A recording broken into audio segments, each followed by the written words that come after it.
magsimula, tignan mo muna yung katabi mo.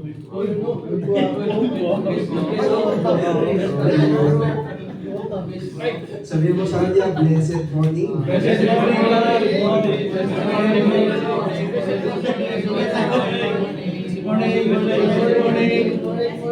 Blessed morning, Pas. President, ano po, talagang masayahin ang mga taga-GCL. Alright. Bago ako mag-simula sa aking paksa, meron akong katanungan mga kapatid, at malaya po ang bawat isa na sumagot. Ito po yung aking katanungan, magbigay ng mga katangian ng mga taong mapupunta sa impyerno. Masala. Sinungaling. Mahalay. Sinungaling, mahalay, Hindi pagsusunod sa disobedience, Lasinggero. nasinggero. Guwapo. Oh, man mga gwapo na, no? Na hindi maka-Diyos, ano po. Gwapo lang sa panlabas, pero sa loob, Babaero. gwapong babaero, gwapong chibuto, playboy na gwapo, Cheater. cheater. Praise the Lord. Okay. Cheater. Praise God. Okay. Nagsimula akong magbahagi noong nakarang Friday regarding the way of living. Ano po? Kung ganito po yung ating paksa, sigurado na masasagasahan yung ating uri ng pamumuhay natin. Amen? So, ang purpose kasi nito upang mai-inline natin yung ating sarili sa salita ng Diyos. Ano po? And hindi ko intention na saktan ang kalooban ng bawat isa. Doon lang tayo sa Word of God. Ano po? Para mai-inline natin yung ating sarili sa salita ng Diyos. Amen? Kasi maraming mga Kristiyano ngayon, pero namumuhay pa rin sila na parang unbelievers. Okay, so ang pamagat ng ating babahagi sa inyo ngayon mga kapatid, unbelievers are identified. Unbelievers are identified. Kaya ako tinanong kanina kung ano yung mga katangian ng mga taong mapupunta sa impyerno. So titignan natin ito according or based in the Bible. Okay, unbelievers are identified. Sa Tagalog, nakikilala ang mga hindi mananampalataya. Okay, so ang ating main text ay sa Revelation chapter 21. Pero ang babasahin ko lang ay sa verse 8. Sabi dito, ngunit sa mga duwag, sa mga hindi nananampalataya, mga karumal-dumal, mga mamamatay tao, mga mapakiapid, mga magkukulam, mga sumasamba sa mga Diyos-Diyosan, at sa lahat ng mga sinungaling. Ang kanilang bahagi ay sa lawa na nagliliyab sa apoy at asupre na siyang ikalawang kamatayan. Basahin ko rin po sa Ingles, sabi dito, but as for the cowardly, the faithless, the detestable, as for murderers, the sexually immoral, sorcerers, idolaters, and all liars, their portion will be in the lake that burns with fire and sulfur, which is the second death. Okay, yan po ang aking ibabahagi sa inyo ngayon mga kapatid. So, fasten your seatbelt. Nakaihi na po ba ang bawat isa? Yes, amen. Praise the Lord. Okay.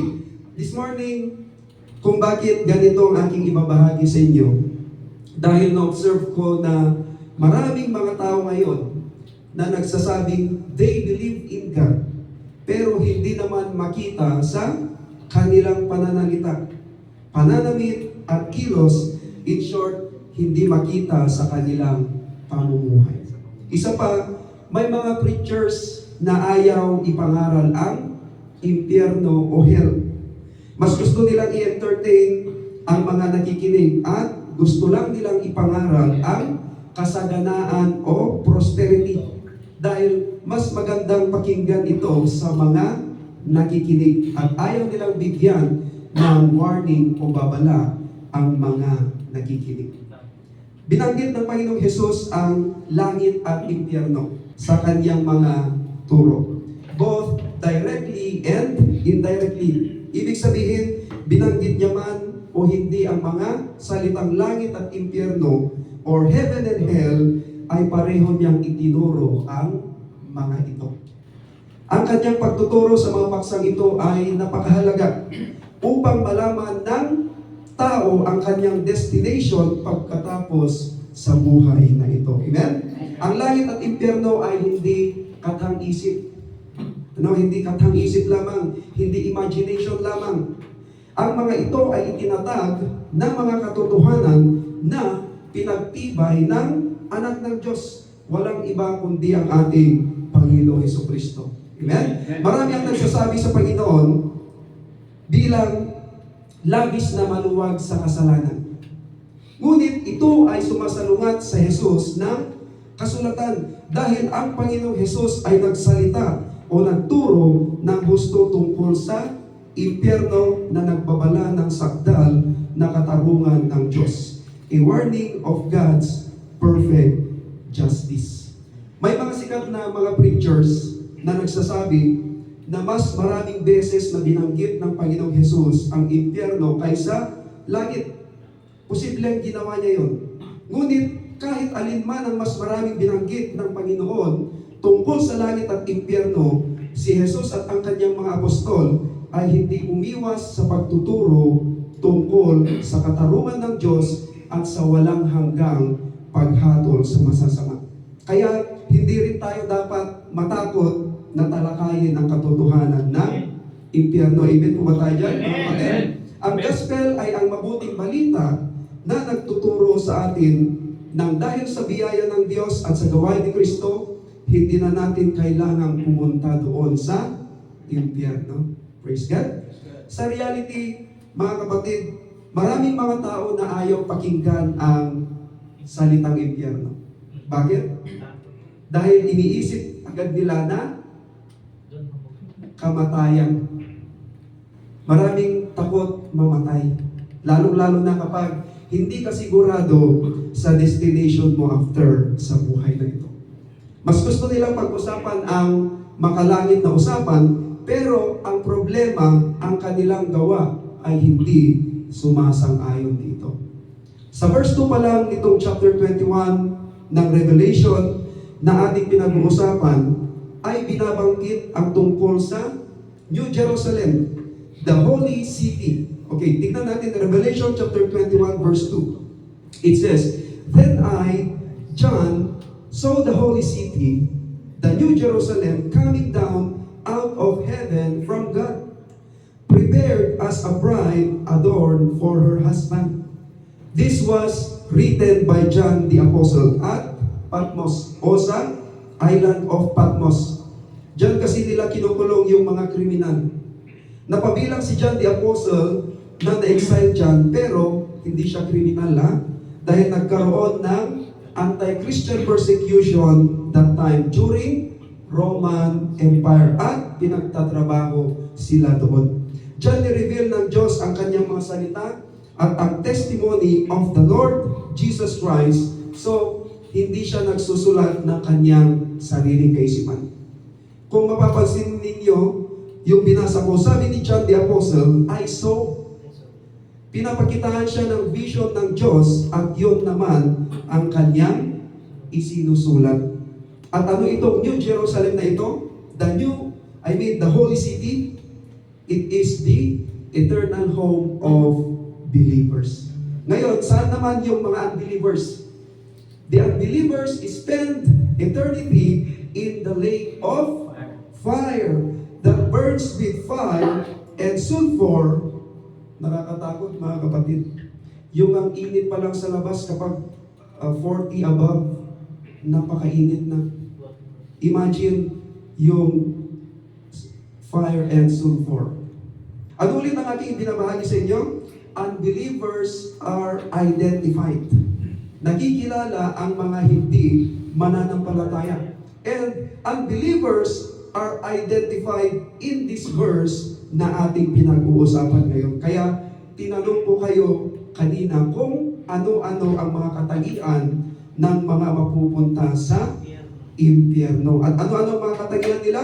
Based sa ating verse, ulitin ko mga kapatid, but as the cowardly, the faithless, the detestable, murderers, sexually immoral, sorcerers, idolaters, and all liars. Okay, number 1 dito sa ating point. Okay, number 1, the cowardly o mga duwag. Hindi ito yung mga taong takot sa multo ha. Ang mga duwag na hindi naniniwala ay natatakot sa iba't ibang dahilan. Sino-sino ang mga duwag? Ang mga taong ito ay ang mga nagmamalasakit ng higit pa kung ano ang iisipin ng tao sa kanila kaysa sa iniisip at alam ng Diyos sa kanila. Takot at wala silang lakas ng loob na manindigan sa Panginoong Hesukristo sa publiko. Ito rin ang mga taong nangangamba na baka mawalan sila ng mga ari-arian, trabaho, kaibigan, o komportableng buhay kung magtitiwala sila sa tagapagligtas na si Hesukristo. Itinuro nga ng Panginoon na makamtan mo man ang lahat ng bagay dito sa mundo kung mawawala naman ang iyong kaluluwa. Sabi niya sa Mark chapter 8 verses 36 to 37, what good is it for someone to gain the whole world yet forfeit their soul? Or what can anyone give in exchange for their soul? Tandaan mga kapatid, hindi mababayaran ng pera o kayamanan ng kaligtasan, kundi sa pamamagitan lamang ng ating Panginoong Hesukristo. Amen? Isa pa, ito yung mga taong takot sa salita ng Diyos. Alam at narinig nila ang salita ng Diyos, pero ayaw at takot namang isabuhay sa maraming kadahilanan. 2 Timothy chapter 1 verse 7, it says, for God gave us a spirit not of fear, but of power and love and self-control. Kaya huwag tayong matakot mga kapatid. Dahil hindi espiritu ng takot ang nasa atin.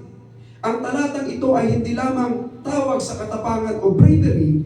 Ito ay isang imbitasyon sa isang naiibang paraan ng pamumuhay. Kaya may mga Kristiyano na natutuwag at napaparalyze ang kanilang pananampalataya kasi mayroon pa silang itinatago-tago. Hindi kayang manindigan sa kanilang pananampalataya kay Kristo. At kaya hindi makapagbahagi ng Word of God kasi mayroon pa rin itinatago-tago. Sabi nga ng Panginoong Jesus, Mark chapter 8 verse 38, kung ako at ang mga aral ko ay ikakahiya ninuman sa panahong ito na ang mga tao ay makasalanan at hindi tapat sa Diyos, ikakahiya ko rin siya. Kapag ako na anak ng tao ay pumarito na taglay ang kapangyarihan ng aking Ama at kasama ang mga banal na anghel. Kung ikinakahiya mo ang Panginoong Hesus at ang kanyang mga aral, anong sabi niya? Ay ikakahiya ka rin niya. Kaya huwag tayong matakot mga kapatid na manindigan sa ating Panginoong Hesukristo at sa kanyang mga salita sa ibang tao. Amen? Kaya ba natin yan mga kapatid? Amen! Sabihin mo nga dyan sa katabi mo, kaya natin to.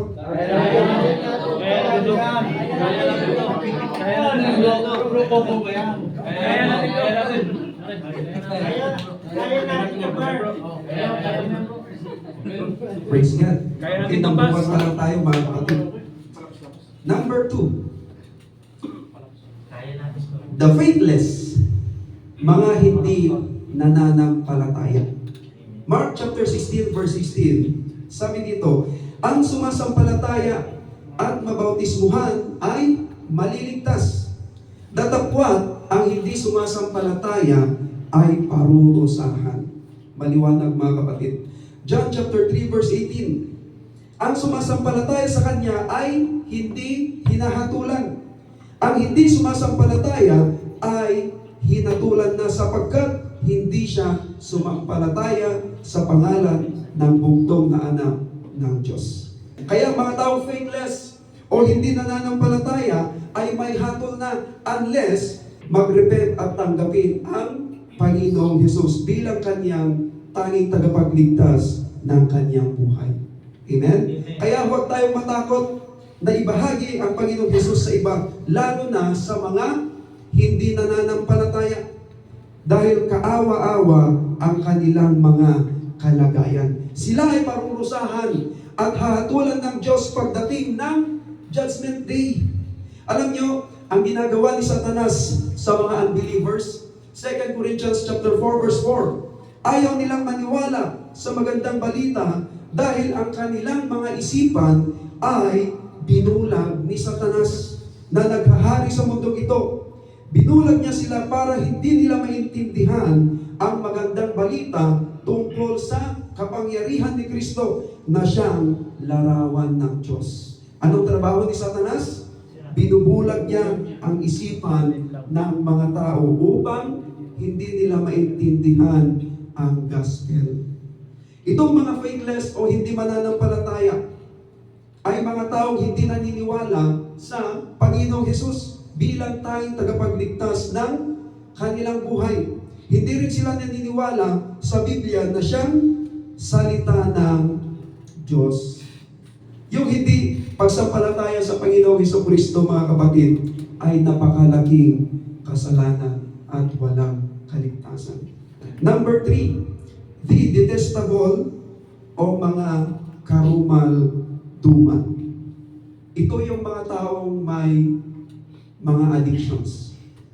Katulad ng addiction sa bisyo, lalong-lalo na ang alak at drugs. Kasi sisirain talaga yan ng buhay ng isang tao kapag nalulung siya dito. Thanks God sa mga dating lulong na binago na ng Panginoon. Amen! Amen! Woo! Amen! Praise the Lord! Thank you. Amen! Tumulong-ulong. Handa ng tumulong. Amen! Tulong! Adik na sa salita ng Diyos.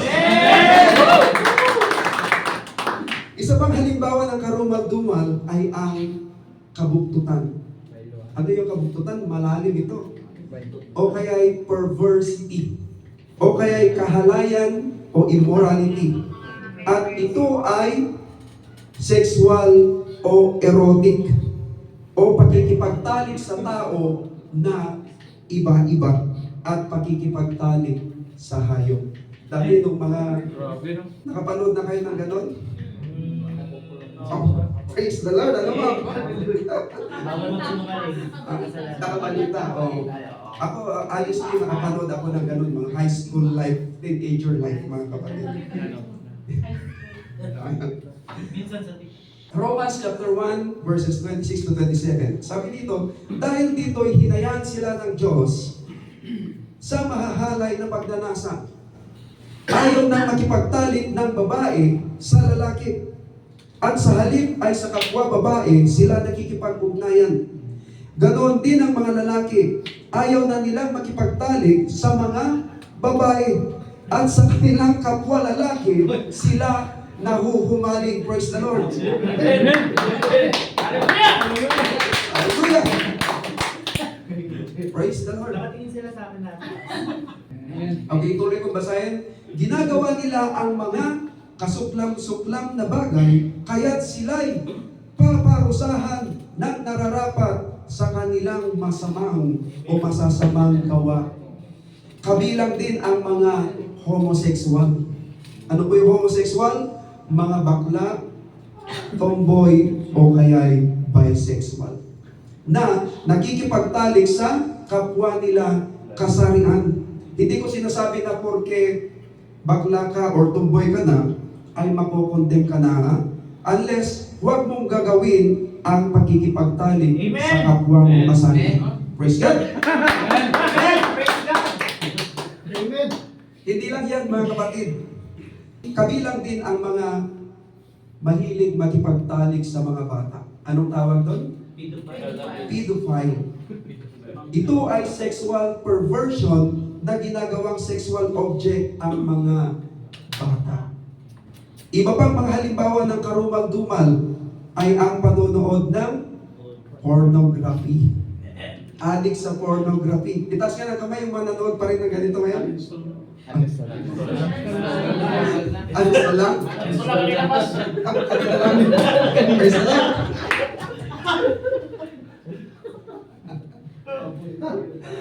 Praise God, alam mo. Maganda pag tumatawa tayo kapag ganito yung topic. Later on na lang, pag nasa bahay ka na, mag-isa ka. Saka ka na lang pag-isipan, ano? Dahil kapag mahilig kang manood ng mga ganyan, then may tendency na gagawin mo ang mga malalaswang bagay. At ito ay hindi kaaya-aya sa paningin ng Diyos, kundi kinasusuklaman nito. Amen? Amen. At yung mga tao gumagawa mismo nito, itong mga karumang-dumal na ito, ay alam nila sa kanilang sarili na ito'y nakakadiring gawain. Kaya habang may panahon na, itigil na ang makipagtalik sa iba't ibang tao, sa mga hayop, sa mga kapwa-kasarian, sa mga bata, at kung ano-ano pang mga addictions na mga yan. Kaya ako binabanggit ito mga kapatid kasi nilalagay po ito sa online, no? Hindi lamang po dito sa ating church ako nagsasalita. Amen? Amen. Kung ikaw ay nasa ganyang kalagayan, lumapit at humingi ka ng tulong sa Panginoong Hesukristo dahil siya ang ating deliverer. Kung kaya niyang magpalayas ng masasamang espiritu o mga karumal-dumal na espiritu, ay kayang-kaya niyang alisin ang mga karumal-dumal na nasa iyo. Amen? Amen. Praise God. Number 4, the murderers o mga mamamatay tao. Isang malaking kasalanan ang pagkitil sa buhay ng tao, sa batas man yan ng tao at sa Diyos. Kabilang din dyan yung abortion. Idagdag ko lang dito mga kapatid, 1 John chapter 3 verse 15. Anyone who hates a brother or sister is a murderer. And you know that no murderer has eternal life residing in him. What is the first murder recorded in the Bible? Ayun. Cain killed his brother Abel dahil sa kanyang sariling masasamang gawa like hatred and jealousy. Kaya dito si Juan ay nagbigay ng babala sa mga mananampalataya na ang sino mang napupuot sa kanyang kapatid ay isang mamamatay tao. Ang sino mang napupuot sa kanyang kapatid ay katulad ni Cain, mamamatay tao. At ang kanyang gawain o sa loobin ay ganap na mula sa dyablo. Kaya hindi rin maganda ang pagpatay ng isang tao sa puso mo dahil lang sa sobrang galit at nais mo na siyang makitang mamatay. Praise God. Number 5, the sexually immoral. Mga mapagkiapit. Ito yung mga taong hindi tapat o unfaithful sa kanilang asawa. At nagsasama o nagtatalik na hindi naman kasal o hindi naman mag-asawa. Hebrew chapter 13 verse 4. Sabi dito, maging marangal nawa sa lahat ang pag-aasawa at huwag nawang magkadungis ang higaan sapagkat ang mga mapagkiapit at ang mga ngalunya ay pawang hahatulan ng Diyos. Kung sa asawa mo pa lang ay hindi ka tapat o sa boyfriend o girlfriend mo pa lang ay hindi ka tapat, paano mo masasabi na tapat ka sa Diyos? Kabilang din dito ang pagtingin sa isang babae na may pagnanasa. Matthew chapter 5 verses 27 to 28. It says, "You have heard that it was said, you shall not commit adultery. But I tell you that anyone who looks at a woman lustfully has already committed adultery with her in his heart." Ang tumingin sa babae ng may pagnanasa ay nagkakasala na ng adultery o pangangalunya sa kanyang puso. At ganun din naman sa lalaki kasi may mga babae din naman na pinagnanasahan ang mga lalaki. Isa pang halimbawa nito ay ang trabaho ay ang pagbebenta ng aliw o ng katawan o ng laman. Number 6, the sorcerers, mga mangkukulam. Anong sinasabi ng Biblia patungkol dito? Sinong may mga lahi ng mangkukulam dito, mga kapatid? Kailan nakulam mo? Yung dati. Deuteronomy chapter 18 verses 10 to 12. Sabi dito, huwag makakasumpong sa iyo ng sino mang nagpaparaan sa apoy ng kanyang anak na lalaki o babae. Ito yung mga nagsasacrifice ng kanilang mga anak. O nanghuhulang o nagmamasid ng mga pamahiin o enkantador o manggagaway o enkantador ng mga ahas o nakikipagsanggunian sa masamang espiritu o mahiko o sumasangguni sa mga patay. Sapagkat sino mang gumagawa ng mga bagay na ito ay karumal-dumal sa Panginoon. At dahil sa mga karumal-dumal na ito, ay pinalalaya sila ng Panginoon mong Diyos sa harap mo. Kaya nagiging karumal-dumal ang mga ito, mga kapatid, dahil ito ay mga pagsamba sa dyablo, dahil sa dyablo nanggagaling ang kapangyarihan ng mga gumagawa nito. Hindi naman sa Diyos. Amen? Amen. Number 7, the idolaters o mga sumasamba sa Diyos-Diyosan.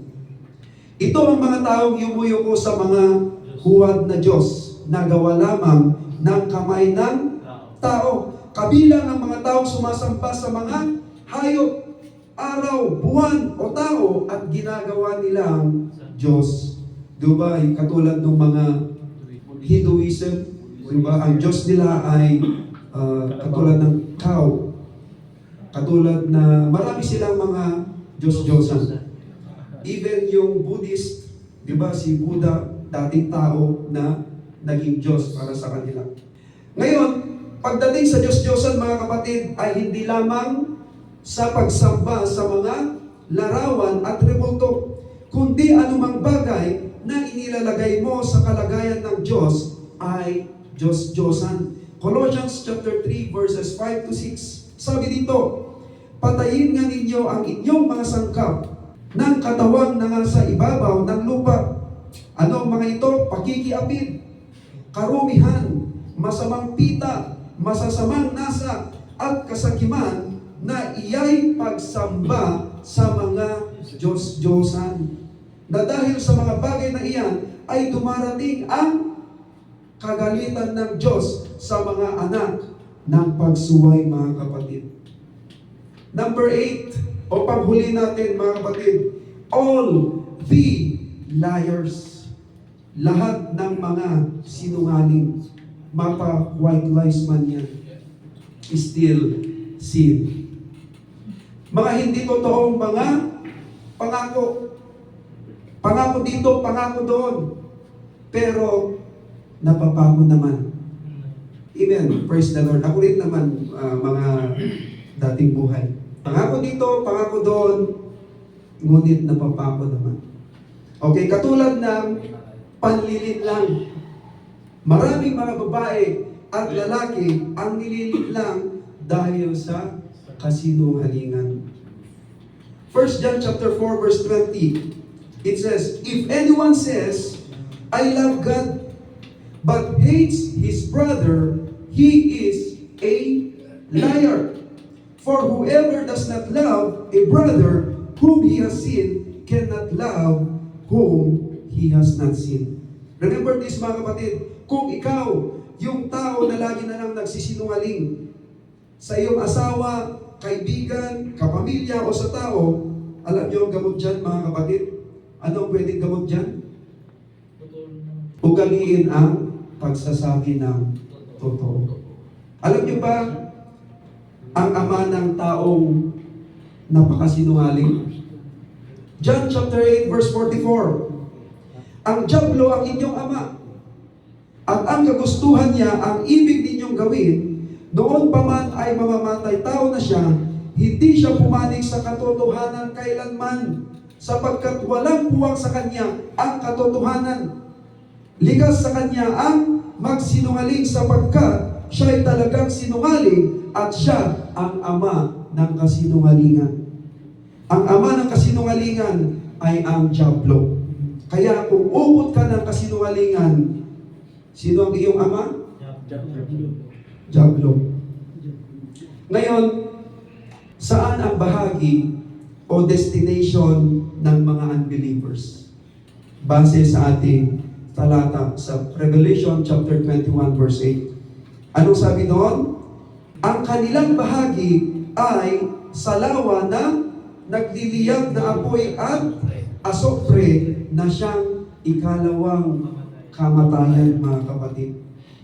Revelations chapter 20 verse 10. Sabi dito, at ang dyablo na dumaya sa kanila ay ibinulid sa dagat-dagatang apoy at asupre na kinaroroonan din naman ng hayop at ng bulaang propeta. At sila'y mahihirapan araw at gabi, kailanman. Nakakatakot yan, mga kapatid. At hindi yan imagination lang, kundi totoong nag-i-exist ang impyerno, at ito ay para sa mga taong gumagawa ng mga karumal-dumal. At ang impyerno ay ang ikalawang kamatayan. Kaya may assurance and security talaga tayo sa ating Panginoong Jesucristo. Amen? Na kahit mamatay man tayo physically, pero mabubuhay naman tayo ng walang hanggan. Amen? Amen. Sa ating pagtatapos, mga kapatid, ito ang good news. Ano yung good news? Lahat sa 8 tinalakay natin, kung ikaw ay hihingi ng totoong kapatawaran sa Panginoong Hesus at tatalikod sa mga ito, ikaw ay bibigyan niya ng pagkakataon upang makasama kanya sa langit. Gusto ba natin yun, mga kapatid? Amen. Sa ating talakayin, alin doon ang isinasagawa mo pa hanggang ngayon? O nahihirapan kang iwasan? Lagi kong binabanggit ito, mga kapatid. Be honest with yourself. Dahil alam at nakikita ng Diyos ang lahat ng bagay. Amen? Amen. Alin ang pipiliin mo makasama sa kabilang buhay?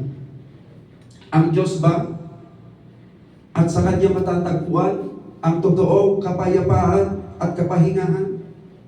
O ang mga masasama kabilang si Satanas at ang kanyang mga kampon, at sila ay pahihirapan araw at gabi, kailanman.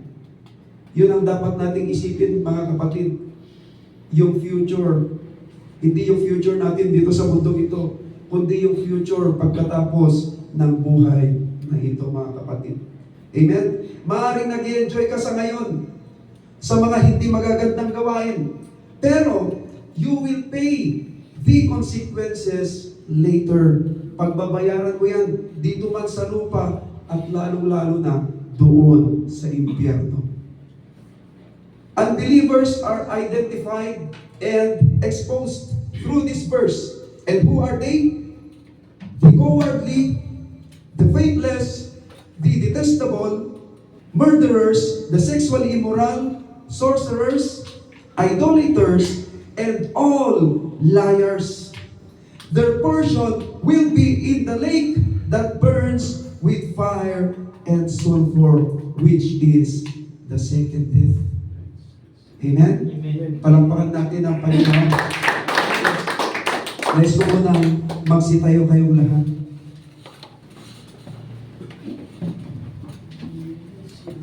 Praise God. Sa ating napakinggan ngayon, mga kapatid, nakita natin yung differences, malaking differences ng isang Kristiyano and unbelievers. Alam niyo, mga kapatid, even if magaling tayong mag-act, magaling tayong magkunwari Pero darating yung time na darating ang ating Panginoong Jesus, and He will expose lahat ng bagay, mga kapatid. He will expose lahat ng bagay, mga kapatid. Pagdating ng ating Panginoong Jesus, ihihiwalay niya ang mga tapat at mga hindi tapat. Ihihiwalay niya ang mga tupa at mga kambing. Ihihiwalay niya ang mga believers at yung mga nag-reject sa Kanya, mga kapatid. Sabi niya, kung ikakahiya mo siya dito at sa Kanyang mga salita, ikakahiya ka rin niya, mga kapatid. Darating yung time, pag bumalik ang ating Panginoong Jesus, either sasabihin niya sa'yo, I don't know you, hindi kita nakikilala, or, well done, good and faithful servant. Napakasarap marinig, mga kapatid, na pag bumalik ang ating Panginoong Jesus, sasabihin niya, well done, good and faithful servant. Napakasarap pakinggan, mga kapatid. So, this time, mga kapatid, dito sa ating paksa sa mga sandaling ito, unbelievers are identified. Kung tayo yung believers na namumuhay bilang unbelievers, mga kapatid, this time, let us align ourselves in the word of the Lord. Para sa Kanyang muling pagbabalik, mga kapatid, napakasarap pakinggan, well done, good and faithful servant. Kahit na mag-iyak-iyak tayo dito, magsisigaw-sigaw tayo dito, pero kung paglabas, balik sa dati, mga kapatid. Pagdating ng ating Panginoon Jesus, napakasakit na marinig, hindi kita nakikilala. Napakasarap pakinggan, mga kapatid, yung well done, yung wini-welcome ka niya. At sasabihin niya, good and faithful servant. Praise the Lord. Amen? Napakasarap pakinggan yan, mga kapatid. Amen? Kaya, let's start to evangelize our Jerusalem. What is our Jerusalem? Our own family. And then, friends, workmates, and others. Napakasarap, mga kapatid, na pagdating doon sa kaharian ng langit, the New Jerusalem, the Holy City, kasama natin ang ating mga mahal sa buhay. Amen? Praise God. Let me end it with prayer, mga kapatid. Panginoong Diyos, maraming salamat po muli sa mga sandaling ito, Panginoong Diyos. Salamat sa iyong mga salita, Panginoon, na kinokorek mo po kami, Panginoon, sa aming way of living, Panginoong Diyos. Salamat, Panginoon, sa iyong mga salita na nagbibigay sa amin ng direksyon sa aming buhay, ng guidance, ng gabay, Panginoon, sa aming buhay. Maraming salamat, Panginoon. Nawa, tulungan mo po kami ng banal na Espiritu upang magkaroon kami ng power na makasunod sa iyong mga nais sa aming buhay, Panginoon Diyos. Maraming salamat, Panginoon Diyos, sa iyong pagpilihan sa amin, Panginoon. Ano man yung kalagayan namin sa buhay, Panginoon, ano man ang aming sitwasyon, Panginoon, nandyan ka upang magpatawad sa bawat isa sa amin. Mga kapatid, huwag natin iisipin na wala nang kapatawaran ang ating ginagawa. Ang Panginoong Diyos ay mayaman sa habag at awa, mga kapatid. Ano man ang iyong malaking pagkakasala ngayon, ano man ang iyong malaking nagawa ngayon na hindi kaya-aya, mga kapatid, napakalaki ng awa ng ating Diyos na buhay, mga kapatid. Handa kanyang tanggapin, basta isuko mo ang iyong buhay, taligtan mo na ang iyong mga masasamang gawain, handa kanyang tawagin, mga kapatid. Yes, Lord, salamat, Panginoon, sa iyong napakadakilang pag-ibig na pagkatawa sa bawat isa sa amin, Panginoon. We don't deserve this, pero salamat, Panginoon, sa iyong kabutihan, sa iyong napakalaking grasya sa bawat isa sa amin, Panginoon. Kaya kami nakakatayo sa mga sandaling ito, Panginoon, dahil lamang sa biyaya mo. Dahil lamang sa biyaya mo, Panginoon Diyos, sino ba kami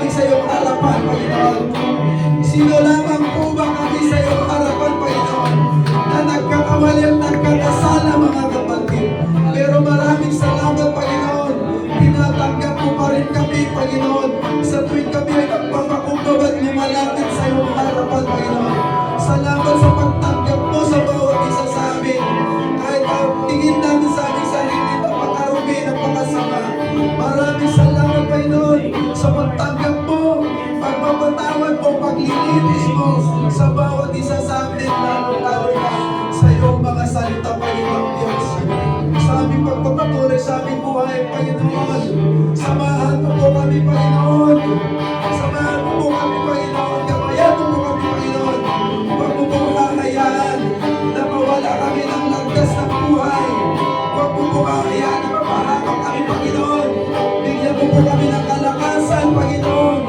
Bigyan mo po kami ng wisdom sa aming mga gagawin, mga malalaking decisions, sa aming mga problema, sa aming mga pinagdadaanan sa mga sandali ito. Panginoon Diyos, bigyan mo po kami ng wisdom sa mga ito, mga kapatid. Mga kapatid, huwag tayong matakot, mga kapatid, na anuman yung ating pinagdadaanan, anuman yung ating pasisosyon ngayon, kung ang tingin natin sa ating sarili, wala na, masama na, marumi na, nagkakamali tayo dyan, mga kapatid, dahil handa-handa ka pa rin tanggapin ang ating Panginoon Diyos. You need to start a new better, beautiful, wonderful beginning in Christ. Napakasarap, mga kapatid. Kapag nagawa natin ang mga ito, mga kapatid, simula ng pagpapala, simula ng biyaya sa atin at sa ating mga pamilya, mga kapatid. Simula na ang pag-aktos ng mga pagpapala sa ating buhay, mga kapatid. Yes, Lord, salamat, Panginoon. Salamat, Panginoon, sa mga sandaling ito, Panginoon. Salamat, itinako mo kami sa lugar na ito, sa mga sandaling ito, Panginoon. At nakarinig na naman kami, Panginoon, ng iyong pagtuturo sa bawat isa sa amin. Napakahalaga, mga kapatid, na i-align natin yung ating buhay sa salita ng Diyos dahil tayo po ay naglilingkod sa Kanya. Maging modelo, maging halimbawa tayo sa iba, lalong-lalo na yung mga tao sa labas, yung mga hindi nananampalataya, mga kapatid, upang maakit natin sila sa Kaniyang banal na gawain, mga kapatid. That is our great commission na ibinigay ng Panginoon sa bawat isa sa atin, mga kapatid. Number 1 candidate sa hell, mga duwag cowardly. Huwag tayong matakot na ipahayag ang salita ng Diyos. Huwag tayong matakot na ibigay ang ating testimony sa kabutihan ng Panginoon Jesucristo sa ating buhay, mga kapatid. Tandaan natin, number 1 candidate sa impyerno, mga duwag, mga cowardly. At binigyan tayo ng Diyos, hindi ang espiritu ng takot, kundi ng power, love, and self-control. Amen? Ito ay sa pamamagitan ng tulong ng banal na espiritu. Praise the Lord. Napakabuti natin Diyos, mga kapatid, sa mga sandaling ito, mga kapatid, upang magkaroon tayo ng breakthrough sa ating buhay. Paglabas natin sa room na ito, mga kapatid, let's apply the Word of God. Hindi yan nakukuha sa ating pagluhod-luhod. Hindi yan nakukuha sa ating pagsigaw-sigaw.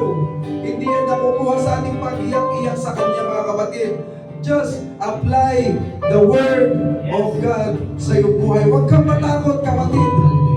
Huwag kang matakot na i-apply ang salita ng Diyos sa iyong buhay.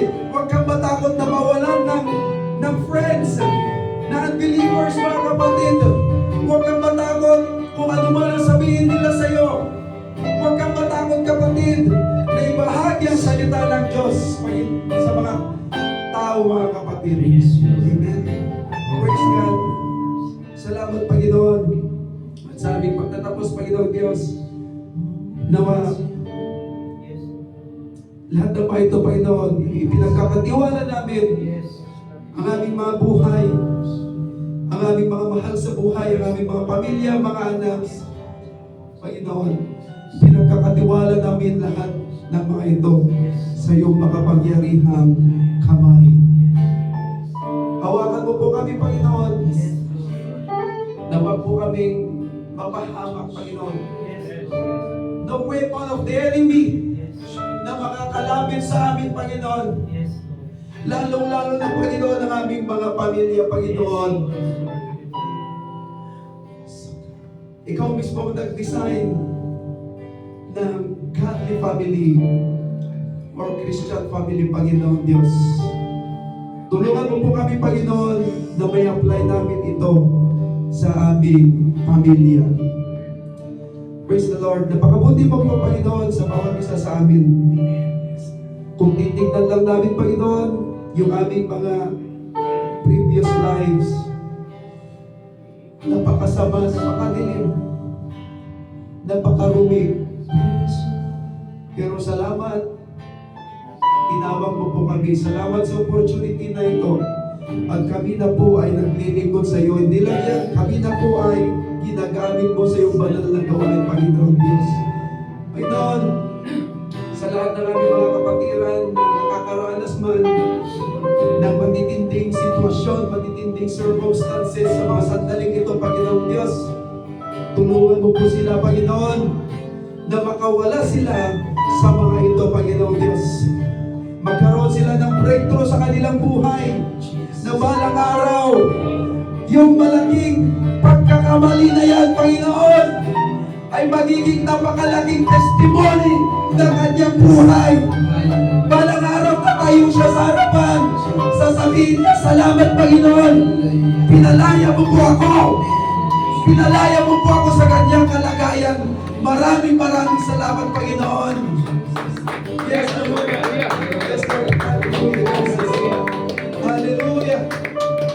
Napakabuti mo, Panginoon.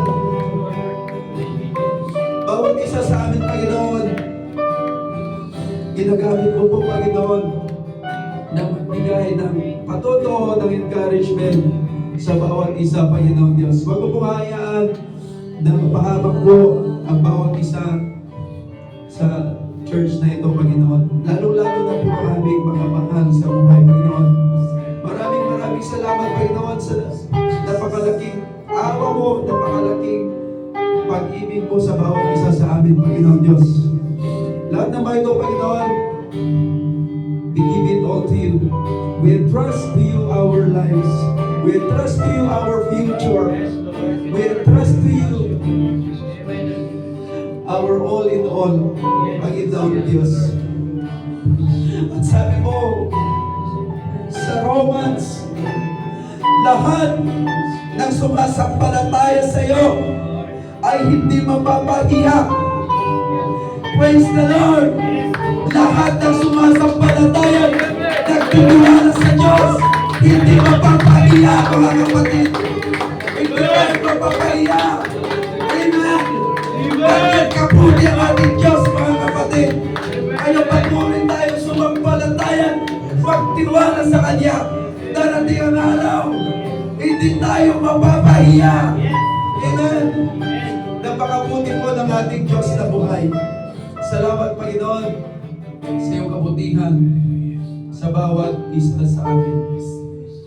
Yes, Lord, sa aming pagtatapos, patuloy mo po kami samahan ng iyong banal na Espiritu. Tulungan mo po kami, Panginoon, sa aming pag-uwi, sa aming kanya-kanyang tahanan, na makapag-realize, Panginoon, anuman yung aming mga nagagawa at pagkakamali ngayon. Tulungan mo po kami, Panginoon Diyos, na magkaroon ng pagbabago sa mga ito, upang may sisigaw talaga namin na kami ay tunay na malaya na. Praise God. May sisigaw natin that we are free. Tunay tayong malaya, mga kapatid. Praise the Lord. Kaya mong makisigaw na ikaw ay isang totoong malaya na sa Panginoon. Amen. We are set free. We are set free from the bondage of sins. We are set free from the power of darkness. We are set free from the heresy. Thank you, Lord. You set us free. At lahat ng pangalan ng Diyos, you are free indeed. Through our Lord Jesus Christ. Praise God. Sa lahat ng mga ito, Panginoon, dinadalangin namin lahat ng mga ito sa iyong bugtong na aming Panginoon at tayong pagpagligtas. In the mighty name of Jesus, Amen.